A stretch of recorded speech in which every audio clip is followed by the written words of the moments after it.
कृष्णा यहाँ पे आके माफी मांग के गया है। सर अगर उसे कुछ कहना तो आप प्लीज कह के जाओ यहाँ पे, प्लीज मेरी रिक्वेस्ट है। माफी मांगने की जरूरत पड़ गई और वो भी चैनल के माध्यम से। हाँ क्यों? वाई? जैसे मैं अभी कहा कि मैं बहुत बीमार था, तो लोग तो सोच ही नहीं सकते कि ऐसा आदमी हीरो होगा। हाँ यहाँ से और यहाँ से और ये इंजेक्शन खा खा के मैं नीला हो गया था पूरा। ओ मेरे पॉडकास्ट की कुर्सी को इनका इंतजार था, आने में कोई तकलीफ तो नहीं हुई? ओ यार तू देख, मैं तेरे लिए आया और टाइम पे आ गया।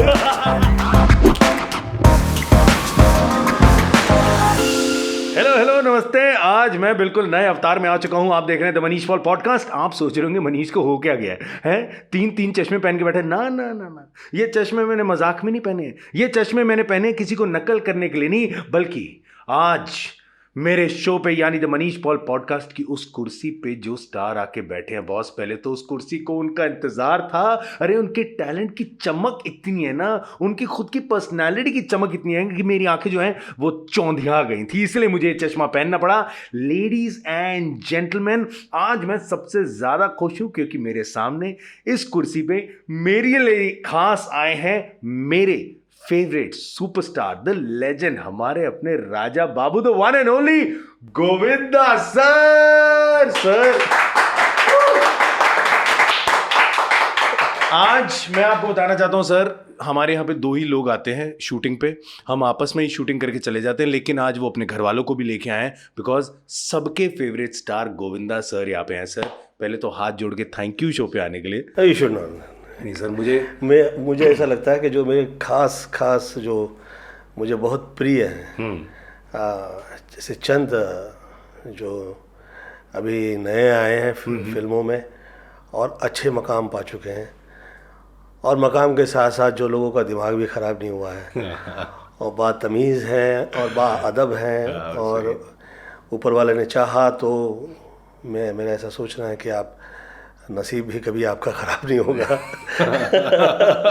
Such good. आपका मुझे बहुत व्यवहार अच्छा लगता है। Thank you sir. और बहुत अच्छे हो आप, और मैं ईश्वर से प्रार्थना करता हूँ कि आप ऐसे रहें और कामयाब हो जाएं और कामयाब हो जाएं। क्या बात है सर, ऐसे कामयाब हो जाए कि पूरी दुनिया देखे कि भैया देखिए अदब से रहे आदमी तो ये हो सकता है।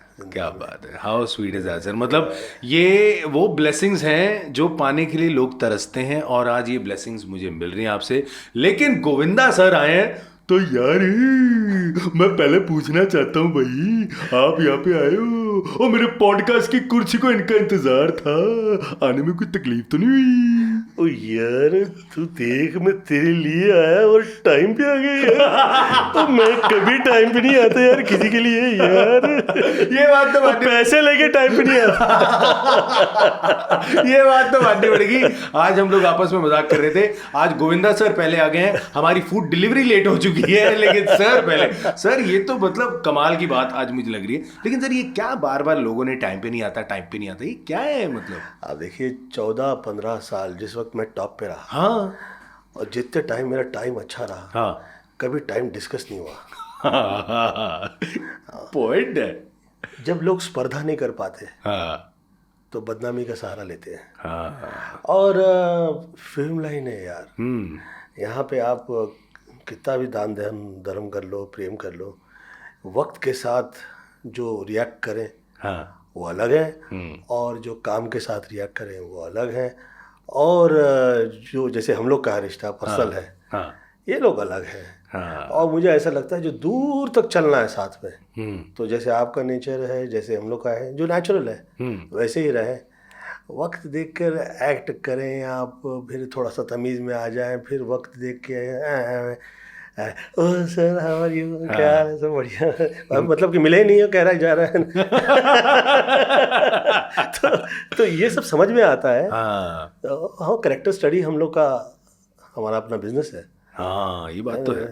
तो हाथ मिलाया नहीं कि पता लग जाता है कि भैया इनके दिल दिमाग में क्या चल रहा है। मतलब बहुत मस्ती आती है। मेरे जितने मित्रगण होते हैं सब वो कहते हैं साला तुझसे हाथ मिलाने के लिए डर लगता है, साला अंतड़ियों के साथ खेलने लगता है। अंदर क्या चल रहा है सब पता चल जाता है। लेकिन सर ये बात तो है, आपकी जो कैरेक्टर्स की पकड़ आपने की है, एक से बढ़कर एक कैरेक्टर, और ये तो मैं आई थिंक दावे के साथ कह सकता हूँ, लाइनें लिखी जा सकती हैं, लेकिन वो कैरेक्टर में लाना है या कैरेक्टर में लाना है, मतलब पूरी फिल्म आप अपने अंदाज में करके निकल जाते थे, वो कमाल था सर। मुझे क्या है मनीष, मुझे अच्छे किरदार मिलते नहीं थे। हाँ, मैं वो लोगों में से, लकी लोगों में से नहीं था जिसके माता पिता बहुत सुपरस्टार हों या बहुत बड़े डायरेक्टर के हम औलाद हों, तो हमें ऐसा रोल मिल जाए कि हम आए और प्लेट में किसी ने परोसा हो। हाँ, और लफ्ज़ और डायलॉग ऐसे मिल जाए कि ये कहें कि भैया क्या इनके पास डायलॉग्स आए और क्या इन्हें। अच्छा, और तो और हम पढ़े लिखे भी बहुत, मतलब कि हाँ, उतना लेवल की पढ़ाई नहीं थी। हाँ, मतलब कि इतनी ज़्यादा पढ़ाई लिखाई कमाल की थी हम लोग की कि जिसे खेलना चाहे। हाँ, मतलब गरीब तबके का आदमी आया हुआ हो और किसी पढ़े लिखे आदमी के हाथ में लग जाए, तो फिर तो ऐसे ऐसे खेल के आपको आप ऐसे ऐसे नए नए किरदार देखते हैं। क्या बात है यार, जिस तरह हमारे गोविंदा सर हैं हीरो नंबर 1, इसी तरह मेरे लिए है product number 1 Shri and Sam. यार अमेजिंग प्रोडक्ट्स हैं, आप इनको ऑनलाइन जाके चेक कर सकते हैं, और सिर्फ चेक मत करिए, खरीदिए, आप ही का फायदा होगा। तो डायलॉग नहीं प्रॉपर मिले, कपड़े प्रॉपर नहीं मिले, पेशकश जो है उसमें हमेशा ऐसा लगता था अरे इनकी चली कैसे चल गई इनकी फिल्म कैसे चल गई। हाँ, कभी मतलब कि कभी ऐसा नहीं मिला मुझे कि ये परोसा हुआ था, ये तो सेट था, इसकी तो कास्टिंग ऐसी हो गई थी, बोले तो फिल्म हिट ही बननी थी। हाँ, कभी नहीं हुआ ना, ऐसा कभी नहीं हुआ। तो हुआ क्या कि जिस वक्त मैंने मेरे ब्रदर से डिस्कस किया, हमने 75 फिल्म साइन कर ली थी। 75? हाँ, 75। मैं फिल्म लाइन में कहाँ आया, मुझे फिल्म लाइन थमाई गई थी। बताइए यार, 75 ऊपर वाले ने फिल्म लाइन दी थी कि भैया ये आप संभालिए, आप आए। 21 साल का था मैं। 21 साल की उम्र में 75 फिल्में, 75 फिल्में मुझे मिली, जिसमें से आदरणीय दिलीप साहब की ऐसी मुझ पर कृपा रही। हाँ, और उनकी दया दृष्टि रही कि वो आए कहे गोविंद इसमें से 25 फिल्में छोड़ दे। मैं कहा सर मैंने तो पैसे खा लिए। तो इन्हें लौटाऊंगा कैसे? वो आ जाएगा, ऊपर वाला है, देगा तुम्हें कहीं ना कहीं से, तुम पैसे लौटा दो इन्हें।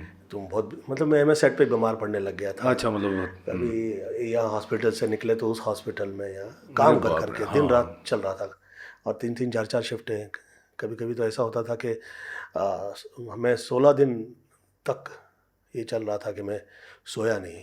16 दिन तक? हाँ, स्पॉट बॉय वहाँ गिर गया, मेकअप मैन वहाँ गिर गया, सब गिरे पड़े जा रहे। गिरते पड़ते, और मैं ये डांस और आप तो वही गाने चल रहे हैं। वो क्या खा रहा है यार, मैं ऊपर वाले ने कर्म किया हुआ है यार। मुझे ऐसा लगता है नूर सब ऊपर वाले ने अता किए हुए होते हैं। हाँ, गुस्ताखियाँ हम ही लोगों से कहीं ना कहीं पे हो जाती हैं। तो आई एम उस हद में देखा जाए तो मैं बहुत लकी रहा।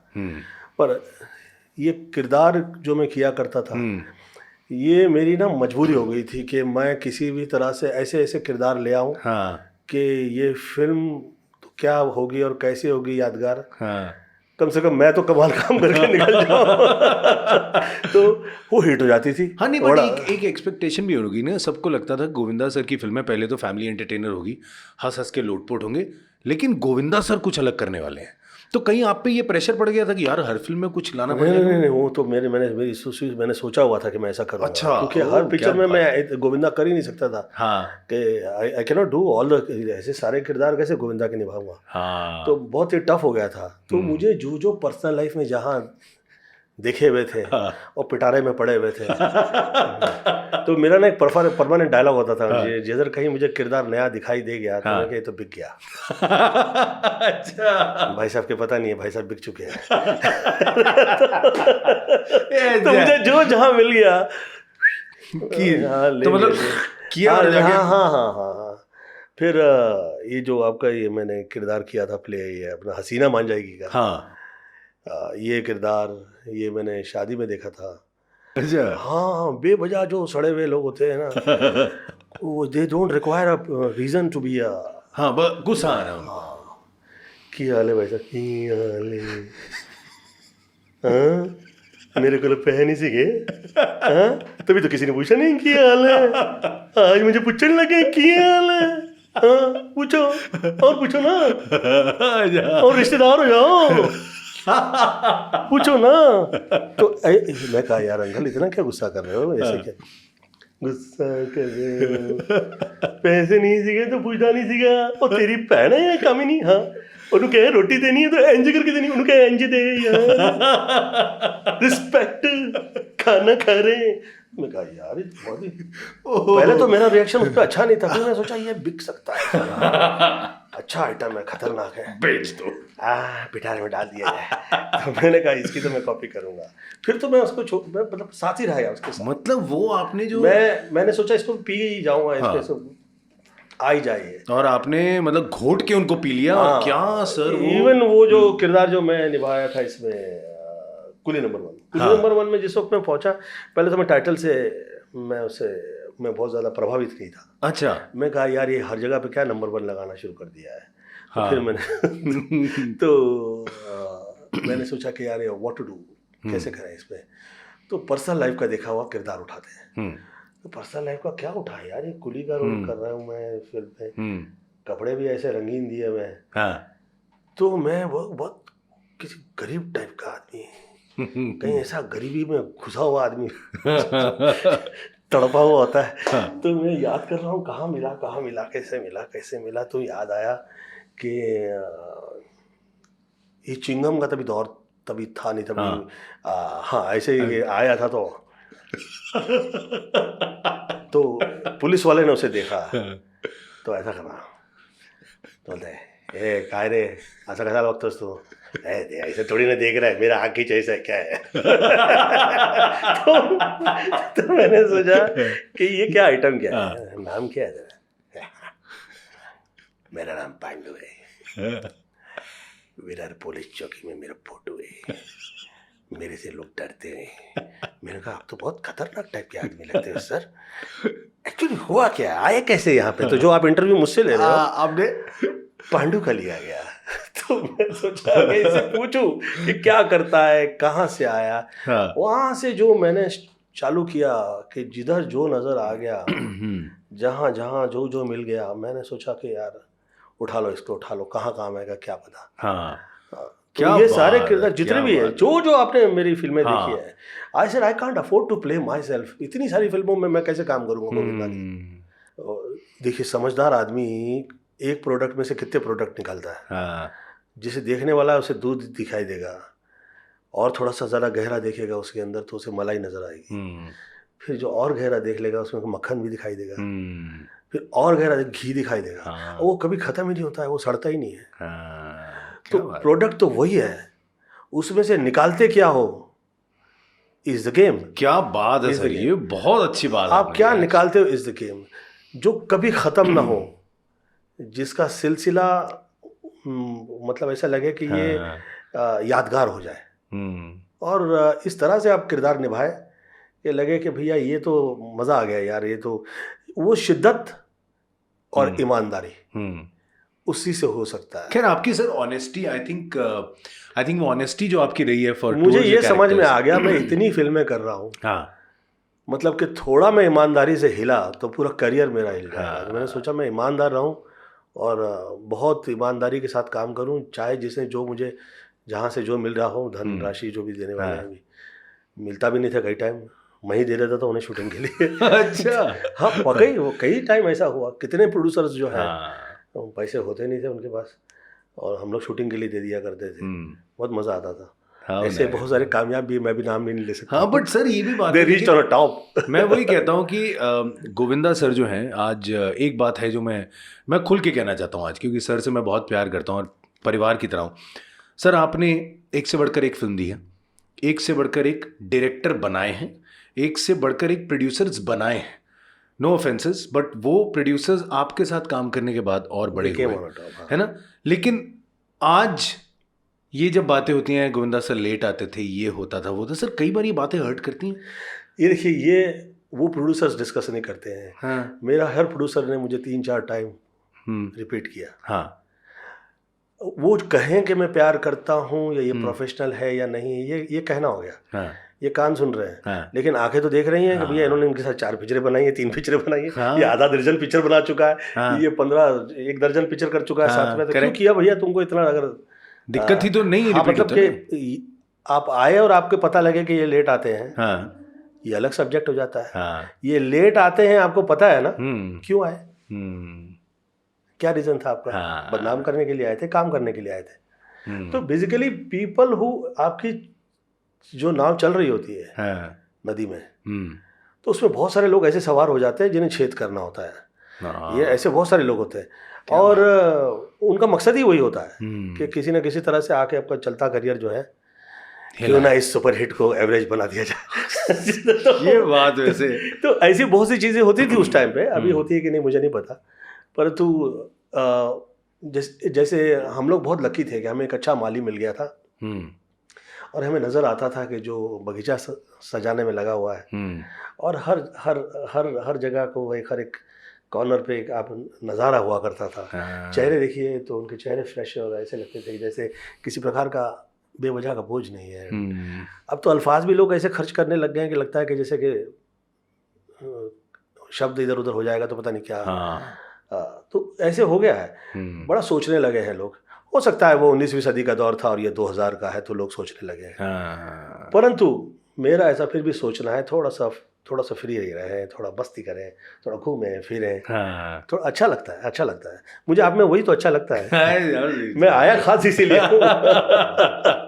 I love it, I am with you, I love it. नहीं, मुझे खुद बहुत खुशी है इस बात की। और मैं क्योंकि सर पहले भाई मैं दिल्ली का लड़का हूँ, मैं हमेशा से आपका फ़ैन रहा। आपको बड़े पर्दे पे देखा, आपकी फिल्में देखी, हम लाइन में लग के टिकटें ली हैं आपकी। उसके बाद जब आपसे अवार्ड नाइट्स में या कहीं पे मुलाकात होनी स्टार्ट हुई, तब मैंने कहा नहीं यार, ये न सिर्फ सुपरस्टार हैं, ये बड़े अच्छे इंसान हैं। क्योंकि आप हमेशा बहुत स्वीटली मिले हैं सर, मतलब आप बहुत बड़े स्टार हैं, आप हमेशा बहुत स्वीटली मिले हैं। आपकी फैमिली मुझ में जो अच्छा है वो मेरी माता जी आदरणीय निर्मला देवी जी का दिया हुआ। हाँ, मुझ में जो अच्छा है और जो थोड़ा सा मैं जो समझ के जो मैं व्यवहार करता हूँ, हाँ, और वो सब मेरे आदरणीय पिताजी अरुण कुमार जी का है। मेरा ऐसा सोचना है कि जो आपके माँ बाप की धरोहर होती है, जो ऊपर वाले ने आपके दी हुई है, जिसे लेके पैदा हुए हैं, उस मकाम पे आप रहें तो अच्छा है। हाँ। ये आपकी अपनी सोच है कि आप उससे हिले नहीं भैया। हाँ। ये तो मिला है यार। हाँ, ये व्हाई टू लूज दिस। मेरा जो पर्सनल, मेरा जो स्टाइल या नेचर कह लीजिए आप है, मैं बहुत रफ होता था। अच्छा, मैं बहुत रफ होता था। मैं गांव में पला हूँ और मेरे मित्रगण जितने भी हैं, I couldn't afford to be a very very goody boy. ले ले ले ले वो कभी नहीं, अगल बगल में आपके सब टेढ़े आड़े चल रहे हैं। अगल बगल में वही वाले चल रहे हैं। धक्का लगने, ट्रेन में धक्का लगे तो ए क्या रे किधर से। हाँ, तो वो ट्रेन वाले धक्का खाए हुए लोग हैं, तो लाइफ में धक्का नहीं खाते फिर। तो उतना ही शराफत कर सकते हैं कि जितना भैया हम अफोर्ड कर पाए कि भैया इससे आगे इससे साथ में करेंगे तो ये तो पता नहीं क्या कर देगा यार। तो वो एक बहुत अच्छा हो गया, गुड लक हो गया। तो माँ बाप बहुत अच्छे, बहुत शरीफ। मेरी माता जी तो गेरुआ वस्त्र धारण की हुई देवी की तरह थी, और कहा मैं विरार गांव में। तो लेकिन ये अच्छा मिल गया वो। ये मुझे यहीं पे एक बात मेरे को याद आती है। आपने अपने पिताजी की भी बात करी, आपकी माता जी को सभी जानते हैं, बहुत ही अच्छी सिंगर रही हैं, और सब जानते हैं कि आप कितनी ज़्यादा रिस्पेक्ट करते हैं पेरेंट्स की। लेकिन अगर मैं बात करूं, हर इंसान ना जानता है गोविंदा यानी विरार का लड़का, है ना। लेकिन अरुण जी यानी आपके पिताजी, उन्होंने करीबन कितना 35 फिल्मों में as a lead hero, as a hero काम किया। कार्टर रोड पे अपना बंगला, अपना घर। तो ये ज्यादा, आई थिंक ज्यादा पिक्चरें की उन्होंने, 40-44 फिल्म। माय गॉड, 40-44 पिक्चरें आप सोचें एज ए हीरो करी, कार्टर रोड पे रहने वाले लोग, और सडनली ये कार्टर रोड का लड़का विरार का लड़का कैसे बना? मैं पैदा विरार में हुआ। आपकी पैदाइश विरार? और मैं जिस वक्त पैदा हुआ, मेरे माँ बाप के गरीबी का वर्स्ट दौर चल रहा था। ओह अच्छा। हाँ, वर्स्ट था। और मैं ये एक बहुत ही मुझे पता नहीं, मैं यहाँ पर हंसी मजाक के लिए आया हूँ आपके साथ।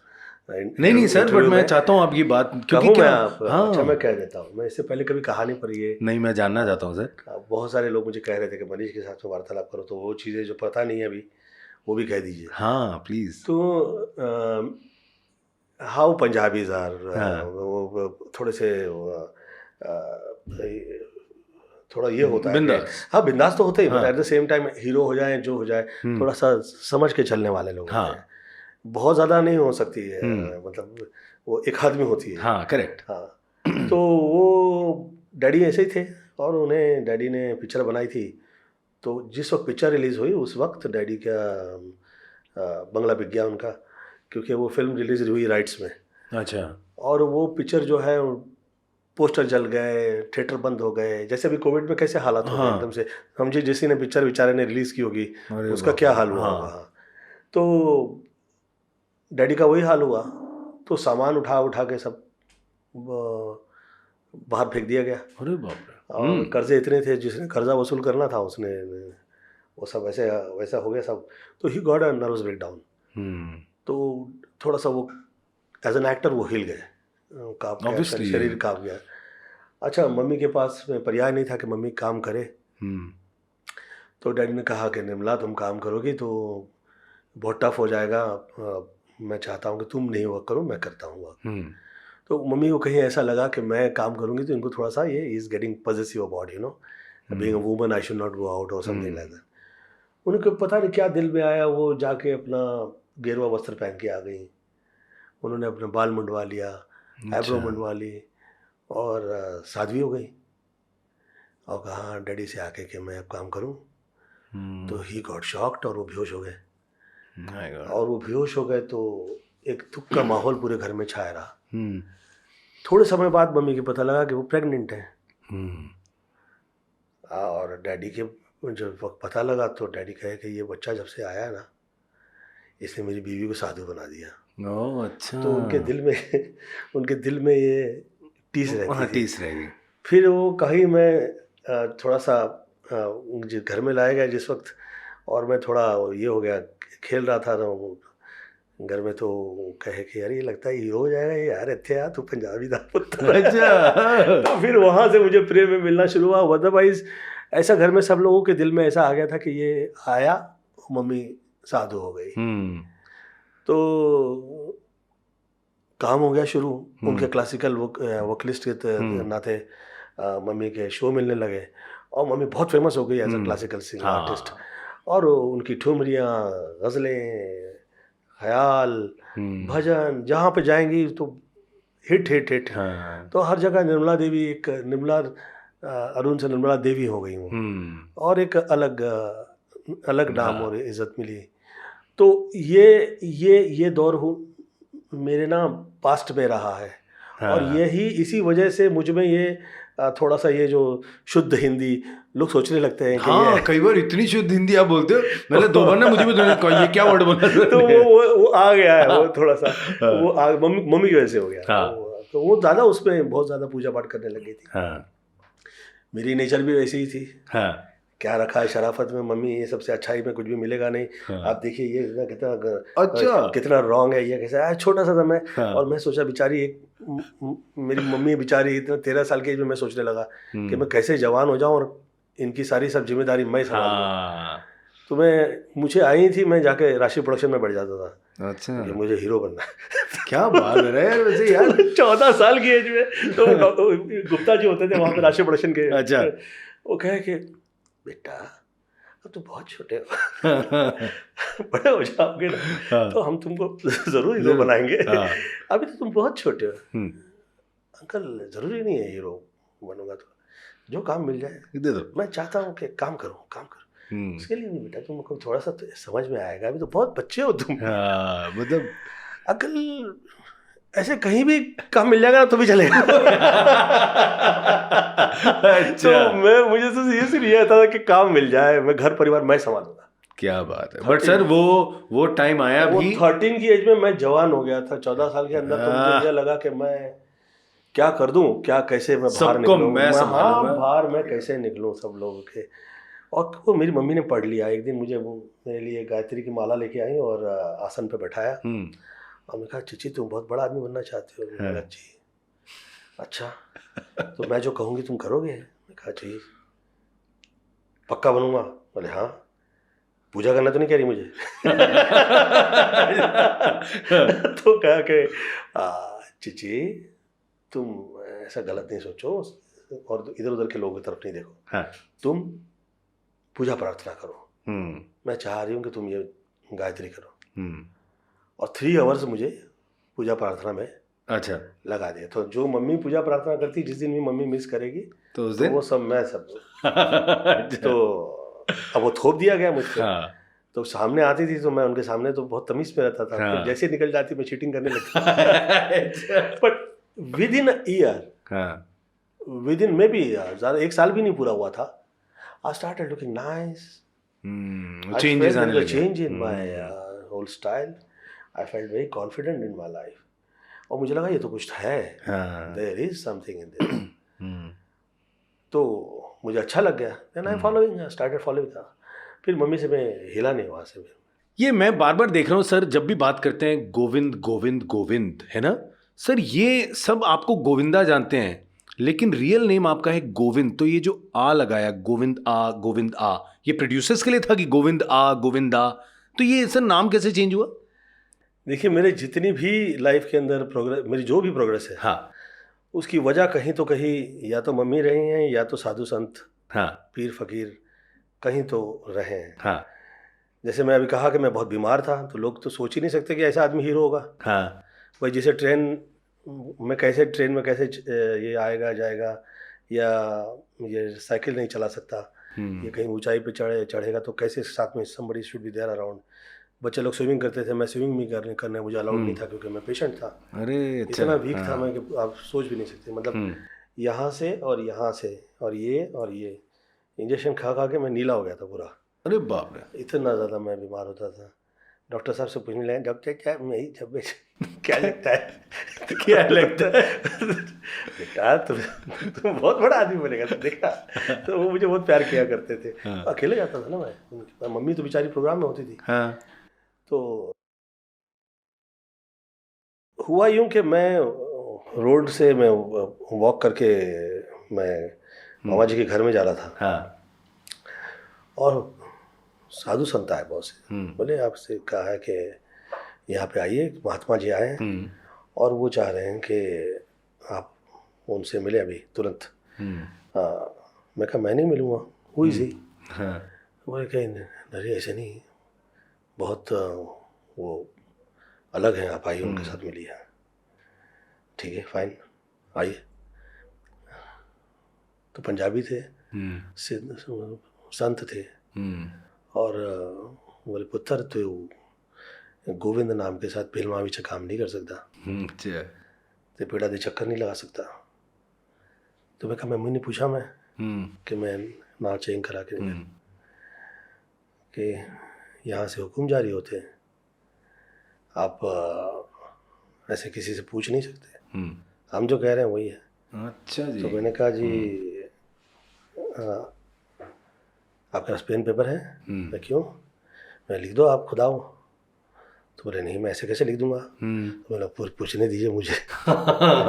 तो खुश हो गए, कैसे जाओ आओ, पर जो मैंने कह दिया वही है। मम्मी ने कहा जाओ जाके कह दो कि आज से मैं दक्षिण का गोविंदा हूँ। अच्छा। तो मैं वहाँ गया तो कह के मैं दक्षिण का गोविंदा हूँ। तो कह के दक्षिण का गोविंदा की होंदा है। तो कुड़िया दे नाल मिलके हंडिया फोड़दा है। तो ओला दे नाल रास रजादा है। तो अच्छा, बोले ऐसा है। तो बोले तूने साडा मान रखता, तू ना चेंज भी किया, तो ना चेंज करके भी तूने वही नाम रख लिया तूने। तो तेरी माँ तो साधु है। क्या बात है, सिद्ध है वो। तो जा बेटा, कभी पीछे मुड़ के नहीं देखेगा। तो 52 साधु थे, संत थे, उन सभी का एक साथ जय जयकार हुआ, और उसके बाद मैं कभी पीछे मुड़ के नहीं देखा। क्या बात है, और इतनी फिल्में साइन करी, 75 फिल्म साइन।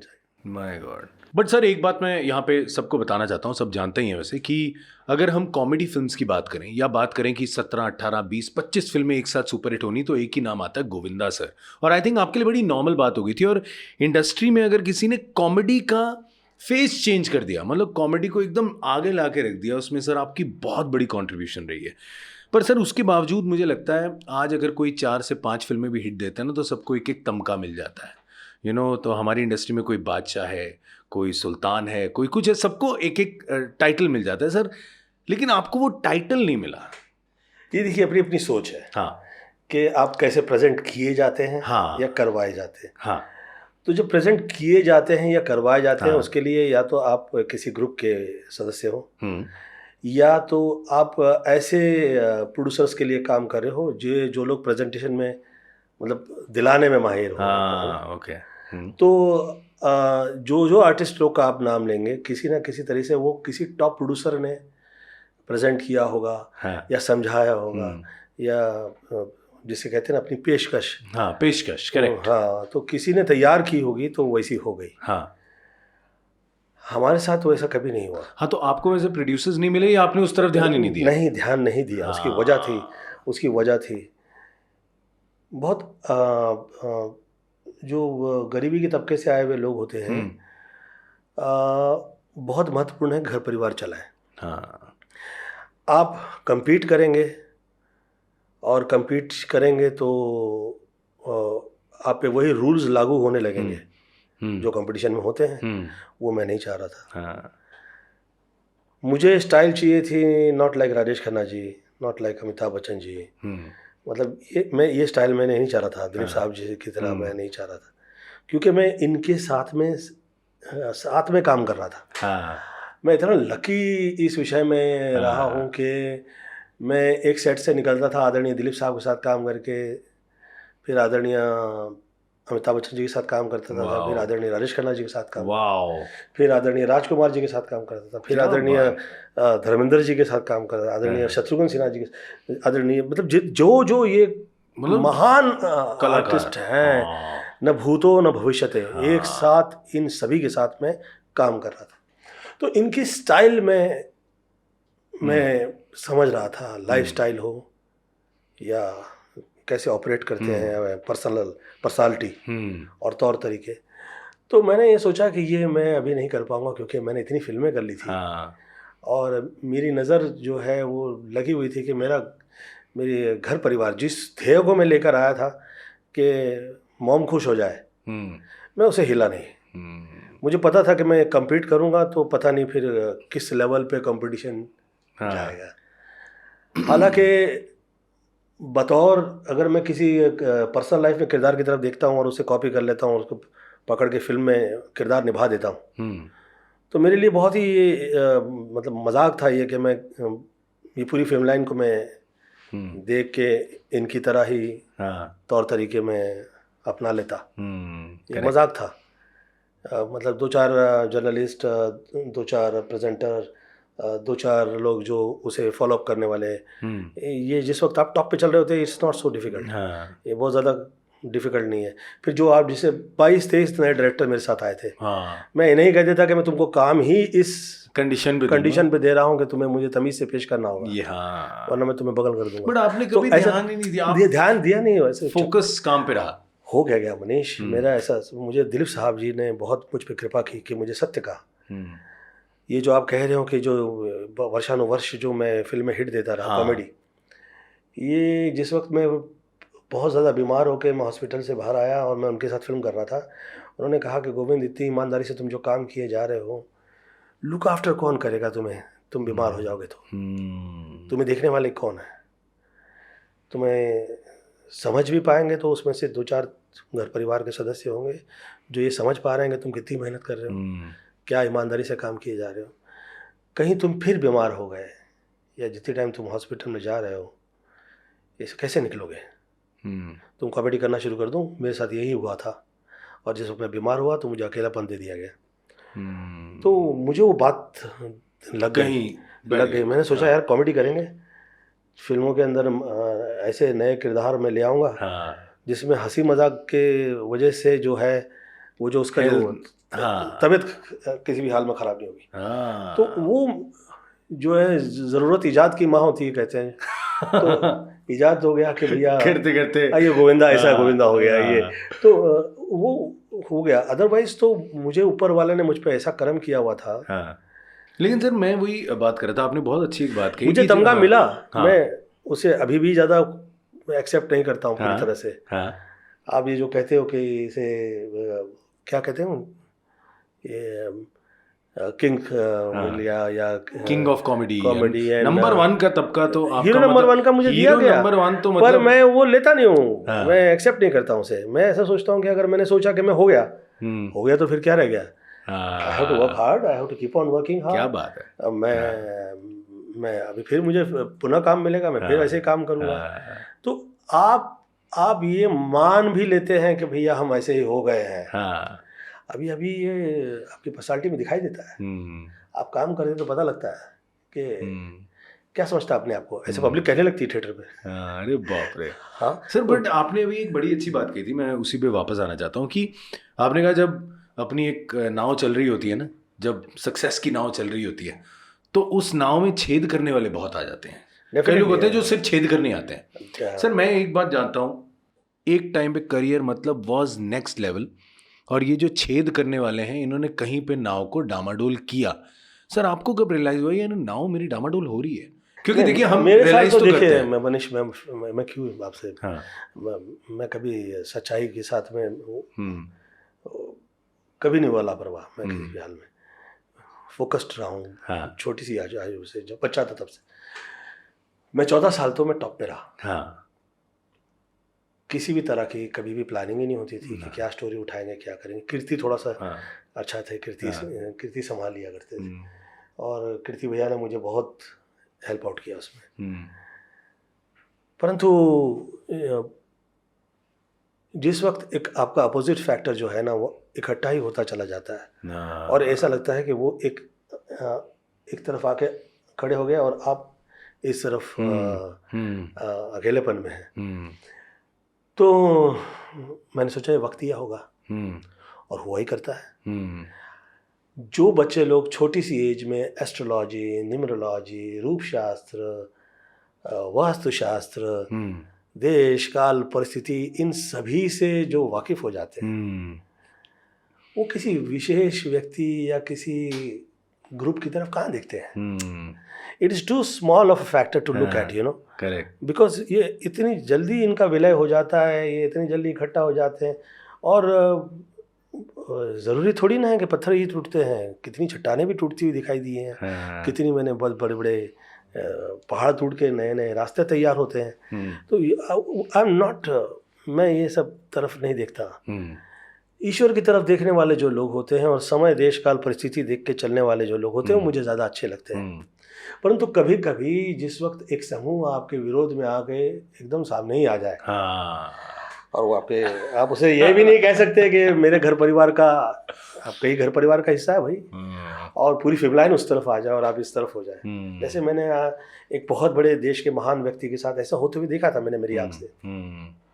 उससे पहले भी मैंने एक बहुत देश के बहुत महान व्यक्ति के साथ ऐसे हुए देखा था, होते हुए देखा था कि पूरी इंडस्ट्री उनके खिलाफ। पर ये आपको समझ आ गया था कि अब ये ना चलन है, ये व्यवस्था है, ये तौर तरीके हैं। ईश्वर आपको किसी न किसी इसी प्रकार के माध्यम से समझाता है। ये देखिए, आप ये हैं, ये समय है, ये व्यवस्था है, और सभी क्रियाएं जितनी भी चल रही हैं, ये सब एकदम वैसे ही चलने वाली है जैसे कि चलने वाली है। ये तो ज़्यादा मैं कभी रिएक्ट नहीं, आई एम एक्टर। मैं कभी रिएक्टर नहीं हुआ। एक्टर हूँ। रिएक्ट तो सामने वाले को करना पड़ेगा, और उसे तैयार भी रहना पड़ेगा कि साला अब ये नेक्स्ट कैसी एक्टिंग करेगा। ये तो है, ये ऐसे ही है, ऐसे ही है। तो मेरा ऐसा सोचना था कि मैं जो घर परिवार ऐसे संभाल लूँ, ये सुखी हो जाए। मेरी नानी ने मुझे बहुत, ये जो आप तमके पमके कहते हो ना, मेरा इसमें विश्वास नहीं है। मुझे सबसे बड़ा तमका जो मेरी नानी ने दिया, तो उनकी 101 के पर आके उनके आसपास कहीं, तो उन्होंने कहा कि गोविंद, तुम कई हीरो हुए थे, करोड़पति बन गए थे, और उसके बाद पूरे परिवार के करोड़पति बना दिए। ऐसी कामयाबी कहाँ देखी हमने। तो मैंने ये सोचा कि हर आदमी की अपनी एक सोच होती है कि भैया मैं कामयाब इस तरफ हो जाऊं, मैं उस तरफ हो जाऊं। मैंने ये सोचा कि मैं कामयाब ऐसा हो जाऊं, पूरा घर परिवार हरा हो जाए, हम जहां कदम रखें कल्याण हो। कल्याण मस्तु जो व्यवस्था होती है जी, या मैं कहूं कि कल्याण मस्तु जो अवस्था होती है, वो कभी खत्म नहीं होती है। ये टैक्स, ये वोट आपका नाम हो, मेरा टाइम नहीं चल रहा अच्छा नहीं है मजा, नशा चढ़े तो मजा आए। हाँ, नशा चढ़े तो मजा आए। बट मैं तो सर आई थिंक मैं ऑनेस्टली बता रहा हूँ, हम लोग वेट कर रहे हैं कि कब गोविंदा सर जो हैं वो वापस उसी तरह के किरदारों में नजर आए। मुझे हमारा अभी रिसेंटली एक एपिसोड गया पॉडकास्ट पे, और वो एपिसोड आने के बाद हर फैन, हर मेरा यूट्यूब का फॉलोअर एक ही बात कह रहा था, गोविंदा सर कब आ रहे हैं। क्योंकि कृष्णा का जो एपिसोड गया सर, उसके बाद आई थिंक सब लोग हिल गए, क्योंकि ये बातें जो कृष्णा यहाँ पे बोल के गया, सच बता रहा हूँ मुझे भी नहीं पता थी। कृष्णा मेरा बहुत अच्छा दोस्त है, मैं आपको बहुत अच्छे से जानता हूँ, पर उसने बहुत दिल खोल के बातें करी और यहाँ पर माफ़ी मांग के गया आपसे, क्योंकि कहीं ना कहीं ये जो मिसअंडरस्टैंडिंग हुई आप लोगों के बीच में, और मेरी बड़ी रिक्वेस्ट थी, मैंने कहा नहीं ये मिसअंडरस्टैंडिंग थी, हम इसको ख़त्म करेंगे। तो सर मैं आपसे जानना चाहता हूँ प्रॉब्लम क्या है और उसको ख़त्म करते हैं सर। मेरी जितनी भी बहनें हैं उनमें से सबसे प्रिय सिस्टर जो थी, हाँ, जिन्होंने मुझे माता की तरह पाला, मम्मी जिस वक्त प्रोग्राम में हुआ करती थी वही मुझे पाला करती थी, तो उस वजह से उसके लिए मन्नत लेकर मैं जिस वक्त आया, ये पैदा हुआ और मैं इसे अपने कंधे पे ले गया वैष्णो देवी में, बताया उसने। और जो प्रेम उसे मिला, मुझे नहीं लगता है परिवार में किसी भी बच्चे के वो शायद ही हिस्से में आया हो। तो मेरा ऐसा सोचना है कि कृष्णा जिस वक्त एक्ट करते हैं या उनके पास से करवाया जाता है, तो जो राइटर उन्हें लिख कर देते हैं या जो क्रियाएं करवाते हैं, अब जो फिल्म लाइन की तरफ से मेरे साथ बंधन चल रहा है उसके वो हिस्सेदार ऑटोमेटिकली बना ही दिया जाता है, तो वो उसको एक्सेप्ट करके कर देते हैं। हाँ। पर वो उसको जिस वक्त एक्सेप्ट करके कर रहे होते हैं काम, तो एज अ मैं जैसे घर परिवार के हिसाब से वो जो उतना ही करे जिसमें आदमी हर्ट नहीं हो। हाँ। राइट। और इतनी अकल ना हर किसी में होती है। वो उनका एक चल रहा था टीवी का, सुनीता बहुत मुझे डांट लगाती थी कि बच्चों के काम के बीच में नहीं आई आप। अच्छा। वो जो काम करते हैं फ्री रखिए उन्हें। तो मैं कहा ठीक है भैया, मैं ऐसे भी बोलता नहीं हूँ कुछ भी यार। तो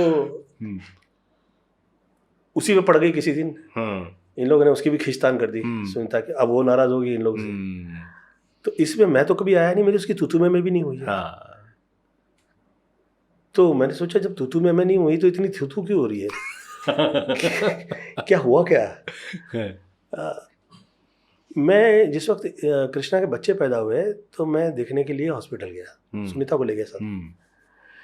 तो वह हम लोग जिस वक्त गए तो अब समहाउ ऐसे तो देख लिया, परंतु कहा कि मना किया गया है कि किसी के करीब नहीं आने देंगे। मैंने कहा हो सकता है सुनीता कि उन्हें मना कर दिया हो कि इन्फेक्शन हो जाता है। अभी नया स्टाइल आ गया, सब लोग सैनिटाइज करके पहले जमाने में जो आगे इस बार तो माई ना वो लेके खड़ी होती है। वो पहले वाली वो तो है, ये टू टच लाइक दिस, तो मैंने सोचा ऐसा है। तो मैं उसे 4 टाइम कह चुका हूँ कि मैं जाके उन्हें बच्चे लोगों की तरफ मैं जाके देख के आया हूँ। वो एक्सेप्ट ही नहीं करता है। वो जो इंटरव्यू कहीं भी करता है कहता है मेरे बच्चे देखने नहीं आया। तब ना मुझे उस पर थोड़ा सा शक हो गया कि ऐसा क्यों कहता है यार। या तो ये मुझे बिलीव नहीं करता है, या तो इसे यकीन है पूरा कि मैं इसे बच्चों से भी प्यार नहीं करता। मैं कहा ऐसे कैसे हो सकता है, मतलब इनकी सोच ऐसे कैसे हो गई। मैं मजाक कर रहा था कहीं पे, मैंने कहा यार हो सकता है इसको राइटर्स वगैरह लिख के दे देते हैं। He started assuming and presuming. मैं ऐसा तो हूँ नहीं कि पत्रिका में वो क्या लिख रहा है पढ़ रहे हूँ और ट्विटर पे पढ़ लिया। वो सब लेडीज लोग का काम है। पर डे जो होता है, जैसे अभी मनीष के साथ इंटरव्यू हो रहा है तो ऐसा हो, रजत शर्मा जी से हो रहा है तो वैसा हो। तो मैं उस सब झोल झपटे का आदमी नहीं हूँ। मेरा ऐसा सोचना है आप नॉर्मल रहिए। आप चैनल के माध्यम से इंसल्ट करेंगे और चैनल पे ही माफ़ी मांग लेंगे। कब मेरे आपसे इतना परायापन आ गया? माफ़ी मांगने की ज़रूरत पड़ गई और वो भी चैनल के माध्यम से। क्यों? वाई? आप विश्वास करने लगे हो कि आप बड़े आदमी हो गए हो। बाहर निकलो इससे, ये कब तक चलना है? स्टार्टअप वार्टअप तो चलता ही चल रहा है, ठीक है, पर ये कब तक चलना है? You have to be natural. घर परिवार ऐसे ही साथ में लेकर चले जैसे घर परिवार लेकर चला करते हैं। अब ऐसा तो है नहीं, वो उसे पता लगता है कि वो मिस्टेक कर रहा है। हाँ, नहीं, अब उसका बुरा क्या लगा मुझे, तुम्हें बता ही देता हूँ। प्लीज बोलो। ये किसी इसमें काम करते करते अब मैंने इत्तेफाक हो गया यार, मैं तो बिजी रहता हूँ ना अपने घर, मैंने देख लिया। अब क्या बैड लग यार, मैं साला उसी टाइम पे जिस टाइम पे कर रहा था मैं, ये क्या कह रहा है उससे सामने के लिए, आपके दुश्मन है कि नहीं है, किसी एक्टर से कह रहा है, मुझे जरूरत ही नहीं है, मेरे तो घर में मेरा मामा है। भाई यार ये कृष्ण अभिषेक है इसके ना, मतलब कि सर आई थिंक इसके कान खींचने बनते हैं। मुझे ये लगा नहीं कि ये राइटर का लिखा हुआ मुझे लगा नहीं। ही हैज एज्यूम और presume something that something is happening in wrong, something wrong is happening in his life due to me. नहीं सर, मैं एक बात इसमें एक्चुअली एक बात यहाँ पे तो, कहना चाहूंगा। अरे अच्छा, आप मेरा कोई रिश्ता है आपसे? नहीं सर, नहीं। पैसे से दिए हुए हैं आपने मुझे? बिल्कुल भी नहीं। तारीफ के आप हो, रणवीर सिंह है, यंगस्टर जो है, जहाँ है, मैं साउथ में जाता हूँ, कहीं जाया करता हूँ, ऐसे आके गले लगते हैं जैसे कि अरे भाई रिश्ता ही तो रिश्ता नहीं होता। आपकी पर्सनल इक्वेशन। ये मतलब एक है। कितने ऐसे लोग हैं यार, आके ऐसे गले लग जाते हैं जैसे मैं उनके बाप का माल हूं।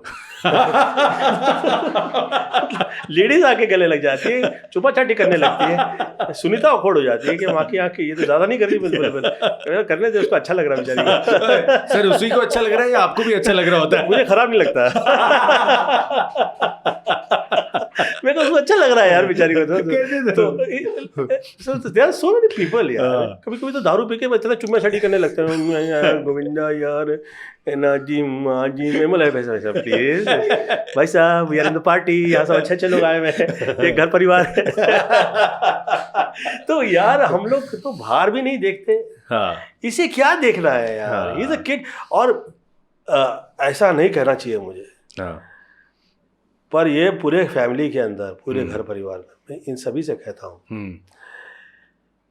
कभी भी आपके कान में somebody saying something, if you are hearing something wrong about somebody in the family, immediately you should ring up और you should go to the घर में जाइए, पूछिए क्या हो रहा है, क्या नहीं चल रहा है, क्या चल रहा है। भाई पता ही नहीं चलेगा तो आप एज्यूम और प्रिज्यूम करते रह जाएंगे। ये तो साला वो हॉलीवुड की फिल्मों में हम जब एक्टर लोग को देखते थे ना, I think he is behind you. Yeah, you think so? Yeah, I feel that he is behind your money or something or success में। Oh yeah, you think? ये मैं कहा यार ये इंग्लिश पिक्चर का सीन चल रहा है क्या है यार, हटा यार ये सब।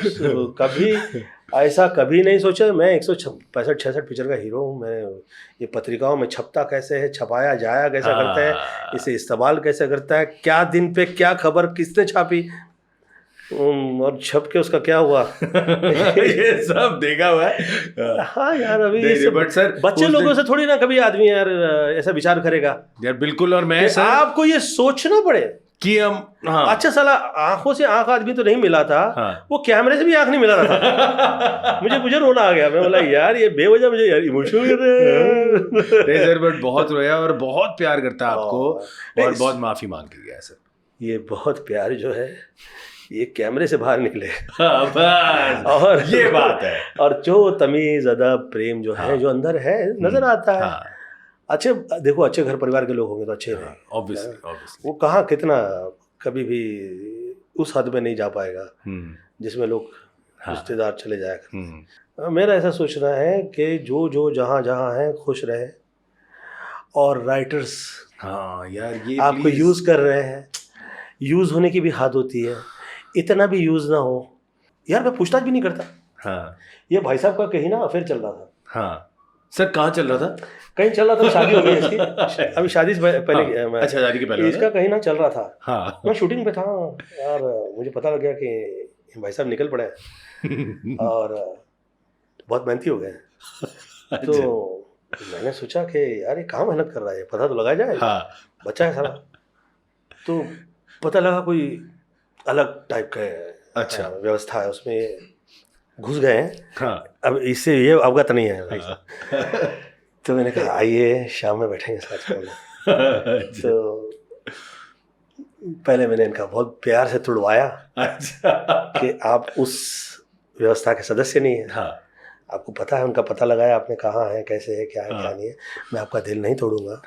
आपको बहुत किसी से प्रेम है तो आप अपना चलने दीजिए, पर उस तरफ के नहीं हो जाइएगा फिर पूरी तरह से। आप समझ रहे हैं? समझ गया सर। हाँ, तो थोड़ा तमीज से यहाँ रहिए, ऐसे भी पले हुए हो। तो ये जिस वक्त नए जिस वक्त पर आ रहे थे सब लोगों के, मैं इन सभी को झेल चुका हूँ। इन सभी का मेरी जो पिक्चर मेरी फ्लॉप हो गई। तो जो मेरा जो परिवार में सबसे जो इनके सबसे जो बड़े वाले थे, चिची मामा, मेरा आपके साथ वार्तालाप होना बड़ा जरूरी है। अच्छा। बोला अच्छा, यहाँ नहीं, यहाँ बहुत लोग हैं, समुद्र पे चलते हैं। अच्छा चलिए समुद्र पे चलते हैं, ठीक है। मैं सोचा बच्चे लोगों को भी टाइम देना चाहिए। तो मैं गया साथ में। अब ज़्यादा ही शरीफ आदमी है, ये साधु बनने सब प्रवृत्ति सब चलती नहीं है। बोला अच्छा क्या करें, हटाइए सब लोग को, निकालिए सब लोग। अच्छा निकालिए। फिर they are using you, misusing you, your money, what is this nonsense. सफ़र तो हम लोग कर रहे हैं ना अभी। अच्छा तो बेटा मैं ऐसा नहीं होता तो तुम भी नहीं पलते। तो क्यों ना शुरुआत तुमसे की जाए।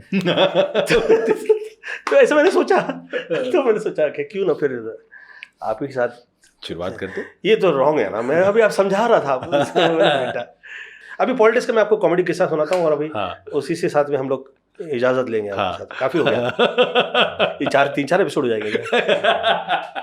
थोड़ा सा हिस्सा मुझे भी दे देना। आई डोंट नो ऐसे मूड में कब फिर रहे, क्योंकि तुझे प्रेम करता हूँ तो मैं सोचा कि यार, तो पॉलिटिक्स में आया तो मैंने सोचा कि पर्सनल टच रखना चाहिए। सबसे सब टच में रहे। एक दिन दूर से मैंने देखा एक लेडी मुझे गाली दे रही है, वृद्ध है। उसने देखा गोविंदा, वो गोविंदा किधर है। ये देखो गोविंदा, गोविंदा कितना पैसा कमाएगा तू। मैंने कहा क्या हो गया आंटी, ये जो तू कर रहा है तुझे क्या लग रहा है, मुझे पता नहीं चल रहा है। मैं बोला क्या पता चला आपको। अरे तूने पूरा सब बेच दिया, मुंबई पूरा तूने सब तू इधर से उधर कर दे लाए, सब अमीर लोगों को दे ले लाए और हम लोग का गरीब लोग का झोपड़ा निकाल ले। तू कैसे कर ले गोविंदा। अरे कितना पैसा लेके किधर जाएगा ले गोविंदा। बोला आंटी मुझे पता भी नहीं है आप कहाँ से आई हैं, कौन है और शहर का क्या हिस्सा में, मुझे भी नहीं पता अभी तक। तुरंत कन्विंस, वो ऐसे कन्विंस हो गई, मतलब कि अब कहा ही था मैंने। तो उसने तू सच कह रहा है, देखा मैं कहती थी ये गोविंदा के साथ तो ना बहुत हरामीपना चले ले, मैं तो छोड़ूंगी नहीं उसको। मैं बोला आंटी आप अपने आप को माफ कर दीजिए। इतना बदन कांप रहा है। अरे बाप रे, बहुत मासूम है लोग यार, बहुत मासूम है। एक लेडी का मुझे फोन आया, चिट्ठी भाई। क्या हो गया।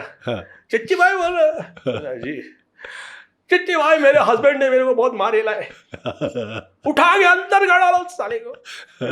आप कौन बोल रही हैं, आप वो जो उस दिन फंक्शन में साथ में थी और मैंने कहा कि आप बहुत अच्छे हो। वही मेरे हस्बैंड ने मारे लाए मेरे को। अच्छा क्या करूँ। अच्छा मुझे वाकई वो बहुत गुड हार्टेड लगी, तो मुझे ऐसा लगा कि इसका हेल्प करनी चाहिए। फिर मैं सोचा गुस्सा कैसे ठंडा किया जाए, तो तुरंत मेरे ध्यान में आया कि जो गाँव वाला तरीका, क्या करूँ 3-4 मिनट डाल दूँगा। अच्छा ठीक कहता हूँ पुलिस चौकी में 3-4 महीने को ठोकते हैं इसको।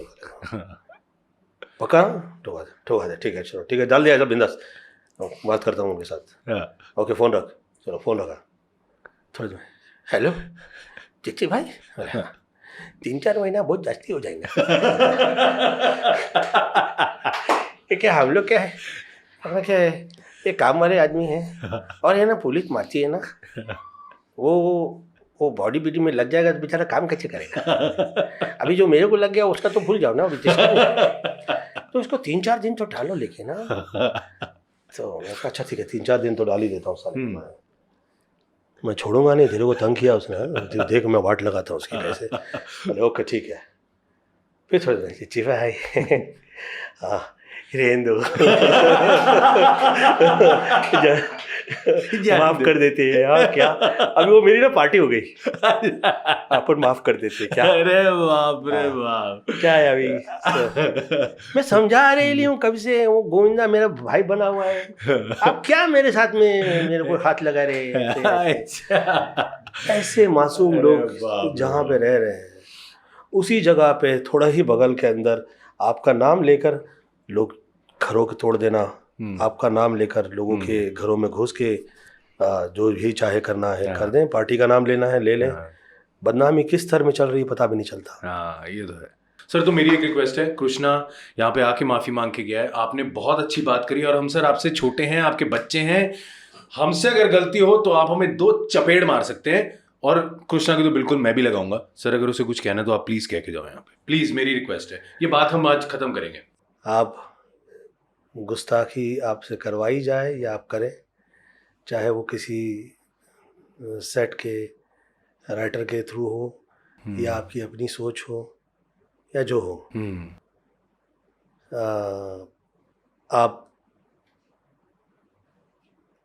के लिए सदैव माफ़ी है। आप कृपया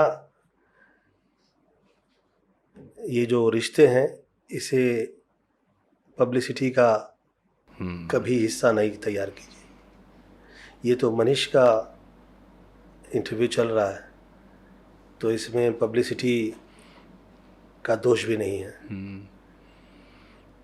परंतु मेरा ऐसा सोचना है कि आपके लिए, आरती के लिए, आप लोग सबसे ज़्यादा मेरी जो प्रिय सिस्टर है, बहन है, आप लोग उसके बच्चे हो।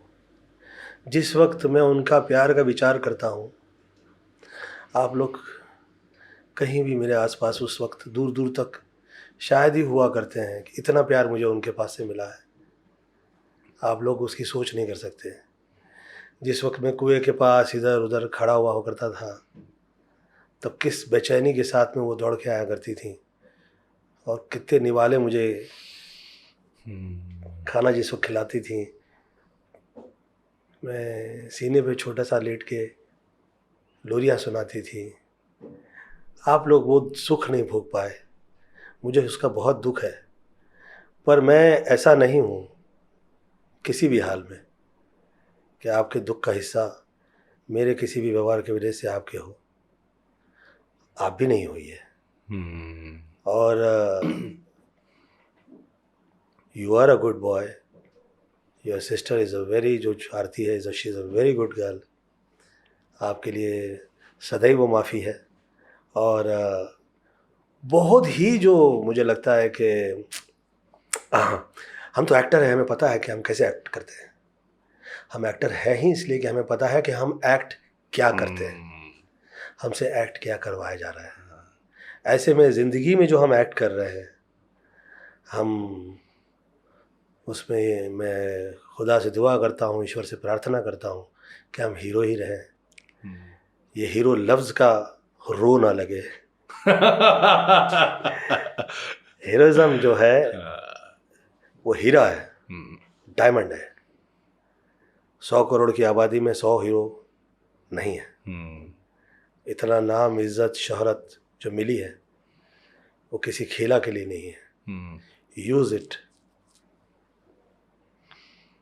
आप हार्डवर्क कीजिए, बहुत ज़्यादा विचार भी नहीं कीजिए जैसा मैं करता हूँ। Keep on working hard, may God bless you. Otherwise all ladies सब मुझे डांटने लगती हैं कि आप बहुत नुक्ताचीनी करने लगते हैं। Please relaxed, no problem with you. May God bless you and all the best. Keep working hard. Yes, क्या बात है। ओ तो भैया ऐसा है, ये जो फालतू की वो चल रही थी बातें, ये फालतू की जो चल रही थी कि ये बोल रहे वो बोल रहे, कुछ नहीं है, परिवार की बात है, हम आपस में सुलटा लेंगे। ये मीडिया में फालतू लिखना बंद करो सब लोग यार, हद होगी बात। लेकिन सर आज सर एक रिक्वेस्ट है सर, एक आपका कोई फेवरेट डायलॉग जो आप प्लीज हमारे लिए, बिकॉज आपके तो सारे कमाल। सावन की घड़ा खा खुजा, बत्ती बुझा के सो जा गया, लिंटकले पिंटुकले, मंटी पे खड़ी लेंटी बजारी, बार बार घंटी, कुल्ला घुमा के पश्चिम को पलट ले, बहुत हो गया, फुटले फटले शाखा बन गया।